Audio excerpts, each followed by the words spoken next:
ఎలా ఉన్నారు అందరూ?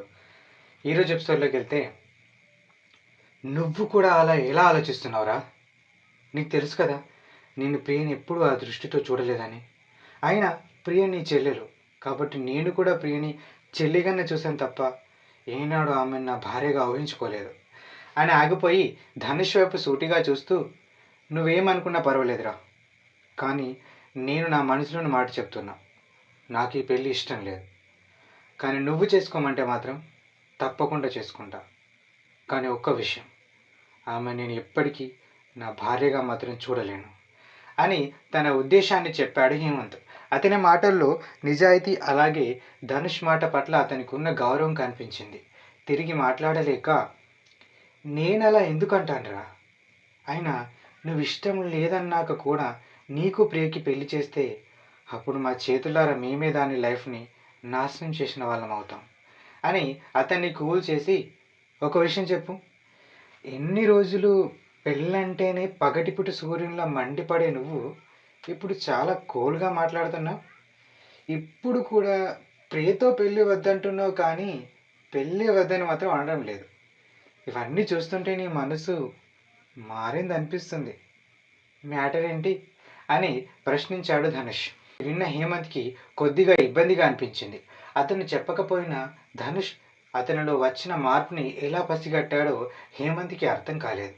దీని గురించి ఆలోచిస్తూ తన మనసులోని మాటను ఎలా బయటకు చెప్పాలో తెలియక సతమతమవుతున్నాడు హేమంత్. అది అర్థం చేసుకున్న ధనుష్ చిన్నగా నవ్వుతూ, రే హేమ, నా ముందు కూడా నడుస్తున్నావా? అంటే సంథింగ్ రాంగ్ అన్నమాట.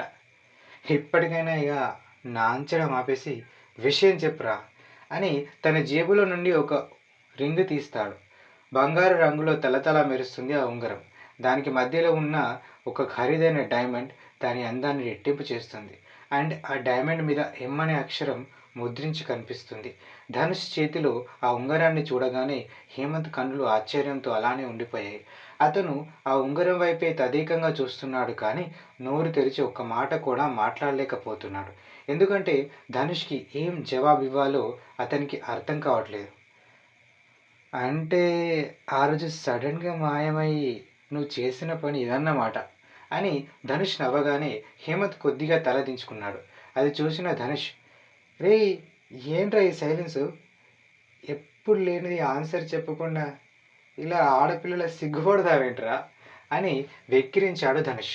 ఈసారి హేమంత్ ధనుష్ వైపు చూసి, రే అవన్నీ కాదు, ఈ ఉంగరం నీ దగ్గరికి ఎలా వచ్చింది చెప్పు అని అడిగాడు సూటిగా. రిటర్న్ అయ్యేటప్పుడు నాకు తెలియకుండా దీన్ని తీసుకురావాలనే కంగారులో నీ బ్యాగ్ అనుకుని నా బ్యాగులో పెట్టావురా. నేను చెప్పాను కదా, ఇప్పటికైనా మాట్లాపేసి మ్యాటర్ ఏంటో చెప్పు అని ఆగిపోయి కూర్చున్న ప్లేస్ నుండి లేచి, చెప్పండి చెప్పండి, మీ మనసును దోచిన దొంగెవరో చెప్పండి ఎండి గారు అని హేమంత్ చుట్టూ తిరుగుతాడు ధనుష్.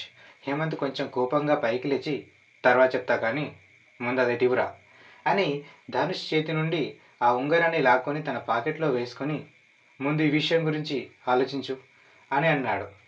అబ్బా, ఇదంతా నిజంగా కోపమా, లేకపోతే నాకు తెలిసిపోయిందని కవరింగా అని అన్నాడు.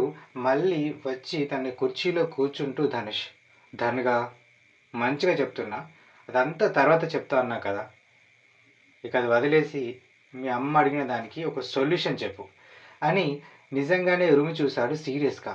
ఇక నవ్వడం ఆపేసి, సరే ఓకే, ఈ పెళ్లి విషయంలో మా అమ్మ తన ఉద్దేశాన్ని చెప్పింది, కానీ పెళ్లి చేసుకోవాల్సిన ప్రియ ఇంకా తన డెసిషన్స్ ఏంటో చెప్పలేదు. సో మనం ప్రియతో ఈ విషయం గురించి మాట్లాడి దాని మనసులో ఏముందో తెలుసుకుంటే అయిపోతుంది. నాకు తెలిసి ప్రియ ఈ పెళ్ళికి ఖచ్చితంగా ఒప్పుకోదు, కాబట్టి నువ్వు కూడా టెన్షన్ పడకు. దానికి ఇష్టం లేకపోతే మా అమ్మ కూడా ఈ పెళ్ళి ఆలోచన మానేస్తుంది అని ధనుష్ ముగించగానే, అయితే ఇప్పుడే ప్రియకు ఫోన్ చేస్తా, మాట్లాడు అని పాకెట్ నుండి ఫోన్ తీస్తాడు హేమంత్. ఓ ఒక నిమిషం ఆగురా, అంత అది ఇప్పుడు క్లాస్లో ఉంటుంది, సాయంత్రం ఫ్రీగా మాట్లాడదాం అని ఆపుతాడు ధనుష్. అది విన్న హేమంత్ మళ్ళీ ఫోన్ని పాకెట్లో పెట్టుకోవడం చూసి, రే హేమ, నీలో చాలా చేంజ్ వచ్చిందిరా, నిన్ను ఇంతలా చేంజ్ చేసిన ఆ దేవతను ఒక్కసారైనా చూడాలి అని అన్నాడు ధనుష్. ఒక్కసారి ఏంట్రా, ఇప్పటికీ చాలాసార్లు చూసావురా నువ్వు అని మెల్లగా అన్నాడు హేమంత్ తల కిందకు ఆనించి. సరిగ్గా వినబడకపోవడంతో ఏంట్రా అన్ ఏదో అన్నావు అని అనుమానంగా అడిగాడు ధనుష్ కవర్ చేస్తూ. నథింగ్ నథింగ్, ఏం లేదు. ఇప్పుడు నాన్నమ్మకి ఏం చెప్పాలా అని ఆలోచిస్తున్నా అని మ్యాటర్ డైవర్ట్ చేస్తాడు హేమంత్. దానికి ఆలోచించడం ఎందుకురా, ఇదే చెప్పు. నేను ఒకసారి ప్రియతో మాట్లాడాక చెప్తాను చెప్పు అని సింపుల్గా అని కొంత దూరాన ఉన్న వెయిటర్ని తమ వైపు రమ్మన్నట్టుగా సైగ చేశాడు ధనుష్. హేమంత్ మాట్లాడకుండా సరే అన్నట్టుగా తలాడించాడు. ఆర్డర్ చేశారు. ఏదేదో మాట్లాడుకుంటూ తినడం మొదలుపెట్టారు ఇద్దరు. అప్పుడే ధనుష్కి హేమంత్ తెచ్చిన రింగ్ గుర్తుకు రావడంతో నేను కూడా మాలిక కోసం ఏమైనా తీసుకొస్తే బాగుండేది. చా, అయినా నాకెందుకు ఆమె గుర్తుకు రాలేదు, ఎందుకని అలా చేయాలని అనిపించలేదు. రే ధనుష్, ఏంట్రా నువ్వు ఇలా తయారయ్యావు? ఎప్పుడైనా మాలిక కనిపించి హైదరాబాద్ నుండి నా కోసం ఏం తెచ్చారని మాట వరుసకు అడిగినా ఏం చెప్తావురా ఎదవ అని తనను తానే తిట్టుకున్నాడు మనసులో. ఫోన్ మోగుతుంది. ఆ ఫోన్ శబ్దం అక్కడ అంతా ఆవరించింది. కానీ మాలిక ఫోన్ నుండి దూరంగా ఉండడం వల్ల అటెంప్ట్ చేయలేకపోతుంది. ఇంతలో అక్కడికి వచ్చిన నిరోష చూపు ఆ ఫోన్ మీద పడుతుంది. మాలిక, ఫోన్ అని అరవగానే ర్యాక్లో వస్తువులు సర్దుతున్న మాలిక ఆమె వైపు చూస్తుండగానే ఎవరు అని అడిగింది. తరుణ్ అని కనిపిస్తుంది అని బదిలించింది నిరోష. లిఫ్ట్ చేసి వస్తున్నాను చెప్పు అని నిరోషకు చెప్పి ముందుకు కదిలింది. నిరోష లిఫ్ట్ చేయగానే హలో హలో మాలిక గారు అని కంగారు కలిసిన తరుణ్ స్వరం వినిపించింది. ఒక్క నిమిషం అండి, మాలిక వస్తుంది అని తరుణ్ని అలానే లైన్లో ఉంచింది నిరోష. మాలిక ఫోన్ పట్టుకొని తరుణ్ చెప్పు అని అడిగింది. తన ముఖం మీదకి వస్తున్న చెమటను చేతితో తుడుచుకుంటూ మాలిక. కంగారుగా మీరిప్పుడు ఎక్కడున్నారు అని ప్రశ్నించాడు తరుణ్. ఇక్కడే డ్యూటీలో ఉన్నా.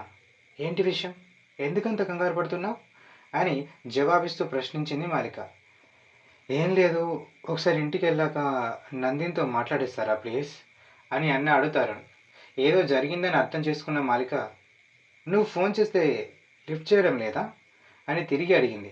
అతను కొంచెం తటపటాయిస్తూ అది విషయం ఏంటంటే ఒక చిన్న గొడవ, మీరు ఒకసారి వెళ్ళాక నాకు కాల్ చేయమని చెప్పండి, నేను ఇప్పుడు ఆఫీస్లో ఉన్నా అని అన్నాడు. సరే అని మాలిక కాల్ కట్ చేస్తుంటే అటువైపు నుండి ఇంకొక వ్యక్తి మాట వినిపిస్తుంది. వెంటనే కట్ చేయడం ఆపేసి హలో తరుణ్ అని అంటుంది మాలిక.